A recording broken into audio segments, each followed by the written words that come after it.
What is up, my Squirtleites? It is I, your king, welcoming you back to more Let's Play Pokemon Black and White 2. In the last episode, we began our little adventure, and by began, I mean we've made it out the front door, essentially. We got to get ourselves our very first Pokemon, an Oshawott that happened to be female, which is not likely. That usually doesn't happen the first time around, but I got lucky or unlucky, depending on how you want to put it. And by unlucky, I mean I had to come up with a different nickname on the fly than the one that I had planned, but that's really the only downside to that.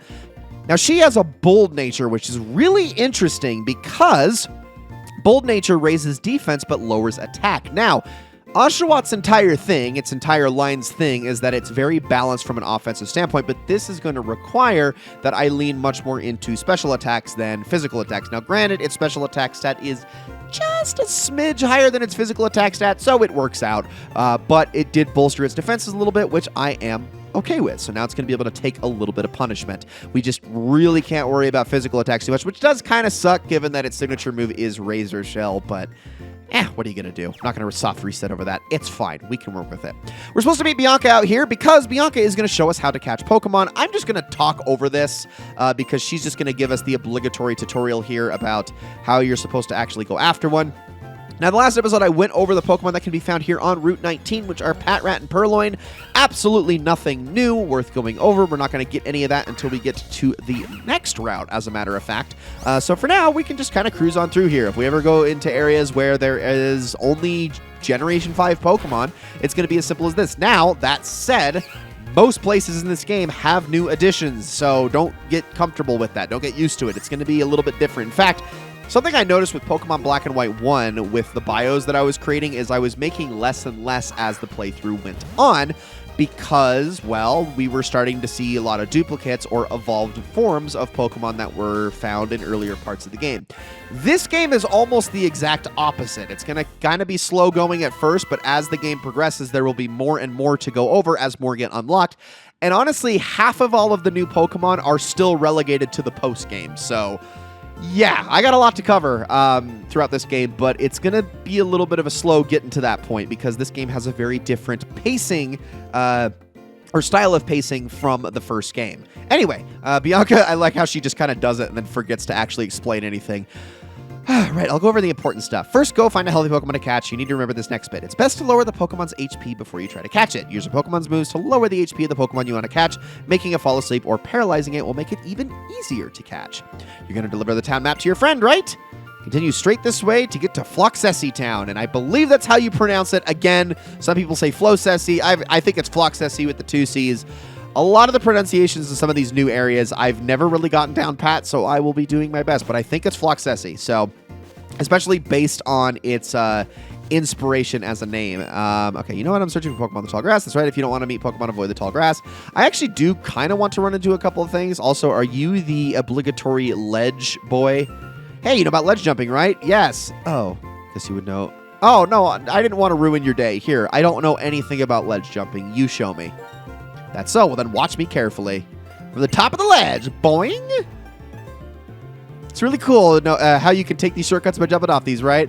I just wanted to give him a good time. He looked like he really wanted to demonstrate that. He was so sad when I said yes. I did not mean for that at all. You there, trainer. Oh, hello there. My name is Alder. I'm a trainer with a keen interest in the world. One of my goals is to tell people about how wonderful it is to walk toward the future together with Pokemon. And also jump off of a 20-foot cliff and not break my legs. And you are? So you're May from Aspertia City. I'm still going to take time to get used to that. It's going to be a struggle. Also, please don't look at me like that. Your Oshawott is a fine-looking Pokemon, but you're not exactly a seasoned trainer yet. Indeed, I'll train you a little. Follow me. Okay, you got it. I kind of want to do, like, one wild battle just to push Oshawott over the edge to level 7. Yeah, I'm going to go do that. I'm going to do that really quickly because I really would like to get to that point. So let's just do this really fast. If we have to go to the Pokemon Center, we will, but it looks like we got ourselves a little level 4 Purloin here. Should be more than enough. Almost anything will be with only 7 experience to go. Now, that rain is going to come in a lot of handy once I actually get my hands on a water-type move with Oshawott because it does double the damage of pretty much any water-type attack. Definitely going to want to take advantage of that while we're in spring, but of course, spring does not last forever. Much like in my Black and White 1 playthrough, though, we are going to be dealing with season changes all over the playthrough, so do keep that in mind. Granted, there are going to be times where I am absolutely going to manipulate the game to give me the season that I want for various reasons, because there are some things that are season-specific, just like there was in the first game. So we'll be talking about that as we go through the game. There's a whole bunch of things to go over. Yeah, like I'm honestly terrified of how much that I'm going to have to cover in this game, but it'll be fine. It'll be fine. It's just that it's so daunting to me at the moment, just getting into this playthrough. But in a way, I'm kind of just winging it. So I'm also sort of happy with that because, I mean, it's Pokemon. It's simple. It's just remembering everything to talk about. And I'm sure I'll have people in the comments that will be like, hey, no, you also forgot this and this and this. And you know what? That's fine. If you want to correct me in any way in the comments, I am more than happy to receive it. Please, by all means, even going over technicals and whatnot, there's only so much that I can cover, especially as somebody who is not quite as acquainted with this game as I was with the first game, let alone something like Pokemon Emerald or even the older Pokemon games. But all right, I think we got healed up for what little that was worth. We got Water Gun, which is really nice. Alder, lead the way. Oh, that's right. May, are your Pokemon well? Your Pokemon are always doing their best for you, the trainers, so you always be kind to them. My house is just a little farther. Stop by the Pokemon Center. Well, if I'd have known you were going to do that, I would have talked to you first, but okay. We could just kind of follow him then. So his house is up this way. And let's say hello. Hey, this way. Shall we start training? Are we training outdoors? Please tell me we're training outdoors. By the way, why are you holding 2 town maps? Are you freaking looking through my bag and counting my maps? Please don't. Oh ho, it's your friend's town's map, is it? Your friend is the one with the Snivy, isn't he? It just so happens he was training his Pokemon on Route 20. If that's the case, you should go give him the town map first. Oh, all right. Just follow this road. It goes to Route 20. Okay. Well, I probably should go through Fluxessy Town just a little bit, but there's not really much to talk about there. So I guess I won't worry about it too much. Pokemon battles begin with eyes meet. That's the rule for trainers. It's probably going to be you. Yes! So we're going to get our very first trainer battle outside of our battle with Hugh, with our youngster here, who's probably going to be holding a Lillipup or a Patrat. Patrat! I called it. Now, luckily, again, with the rain falling, things are going to go pretty great for me here. However, we are actually technically on a new route. And on this route, there are 3 new Pokemon that are available. Sawaddle, Pidove, and brand new to Pokemon Black and White 2, Sunkern. Sunkern is a pure Grass-type Pokemon that evolves into Sunflora when given a Sunstone. For many years, this Pokemon had the distinction of having the absolute lowest total base stats until Generation 7, making it a pain in the ass to raise under really any circumstances. Its completely even but pitiful spread make it nigh useless until it evolves, and even then, while it does get a decent special attack stat, it just doesn't pack much of a punch that literally any other Grass-type can't cover already. Its defenses are only decent at best, and its low speed makes it really hard to incorporate into any team. This is one of my lowest recommended Pokemon across any generation for any reason, unless you really like its design. Otherwise, it serves no purpose. Even Simisage is a far better pick than this one. Not really starting off with a bang with our first Pokemon, but hey, it's still something new. We're already getting our Generation 2 representatives, and we're going to be getting a whole lot more here soon enough. This game actually throws out some heavy hitters pretty early on, so I can't wait to talk about those. But for now, let's just keep heading on up, and seriously, that rain helped my Water Gun so much. I mean, my goodness, freaking Tomoe is already just whooping ass here.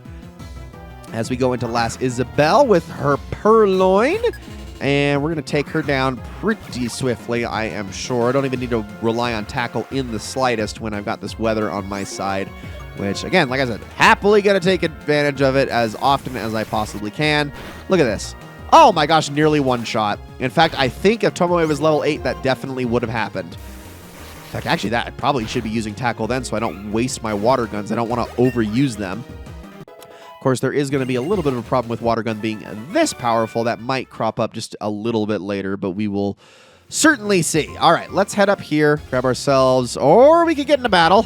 And I did elect to knock it out because it was basically free experience, but we're going to get ourselves a Paralyze Heal. Always nice to get one of those early on. Let's continue upwards. Are you going to stop me too? Yes, you are. Okay. Got another one here. Feeling this boiling spirit. My Para is going to amaze you. Yeah, I don't know about that one, buddy. Pat rats don't generally amaze me for most things. I don't want to be too mean to Pat Rat, but part of me just wants to say out of all of the early game rodents, this might possibly be the worst one.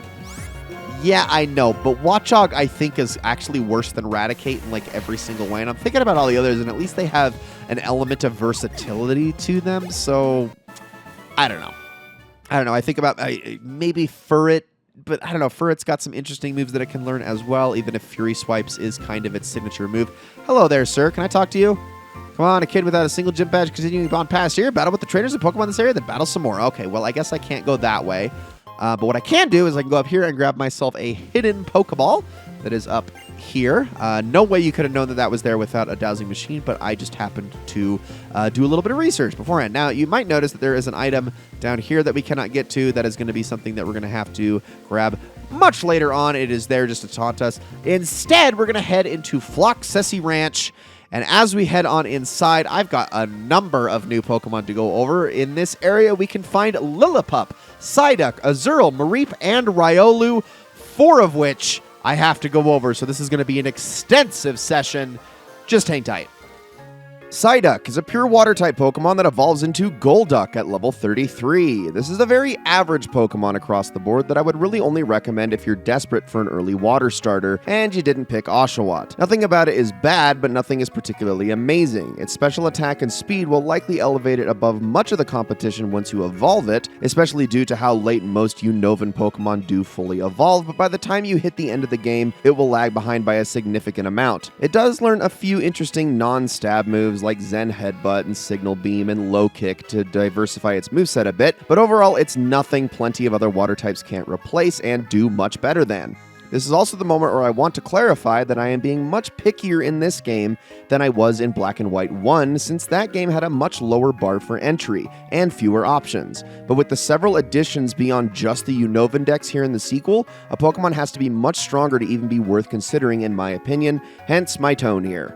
Azurill is a normal-type Pokemon that becomes a water-type when evolving into Marill with High Friendship, and then evolves again into Azumarill at level 18. While Azurill itself is nigh impossible to use effectively, if you can manage to get it to actually evolve, it should become an Azumarill almost instantly, and that incredibly low bar for entry actually makes this line a better pick than Golduck in my eyes. To start, Azumarill actually acts as a pretty effective wall, especially in the early game, with its high HP and moderate defenses, and it can even pack a pretty decent punch if you get one with the ability Huge Power, which essentially doubles its physical attack. Moves like Aqua Tail and Body Slam, and new to this game, its eventual access to Superpower, make it quite a tough cookie. While it definitely won't be a super effective option by the time you start to creep into the last couple of gyms and the Pokemon League, up until that point, this is honestly one of the better water options you can grab simply for how easy it is to raise. It's just getting it to grow out of its baby phase that might give you a small headache.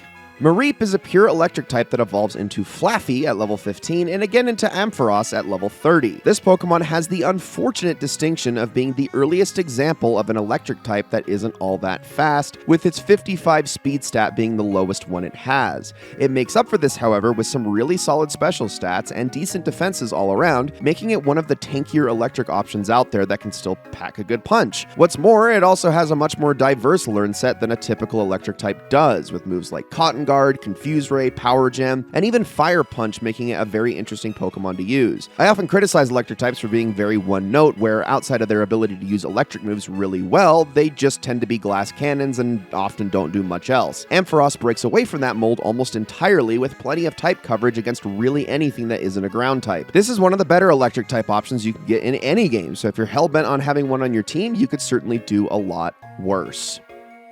Riolu is a pure fighting type Pokemon that gains a steel typing when evolving into Lucario with High Friendship during the daytime, and one that I distinctly remember being one of the most celebrated additions to Generation 5 when it was revealed this guy was going to be available in the sequel. Lucario is one of the most beloved Pokemon in the franchise, and not just for its design, but also for its ability as a sweeper. With good speed and great attack stats, both physical and special, all it is a powerhouse full of all kinds of move diversity. Early moves like Force Palm, Bone Rush, and Metal Claw act as its staples, but eventually learning combining Extreme Speed, Dragon Pulse, and of course, Aura Sphere make it one of the strongest fighting types in any generation, let alone this one, where it does have quite a bit of competition thanks to the likes of Scrafty, Mienshao, and the Fighting Muppets. It's arguably still stronger than all of them, although it's not quite as good of a dual-type fighter as Scrafty, due to its limited access to Steel-type moves. Metal Claw is the only one it learns leveling up, and Flash Cannon is completely inaccessible until after you've beaten the Elite Four in this game. But if you can get past that one downside, you really can't go wrong with this choice. That is, if you can actually track it down.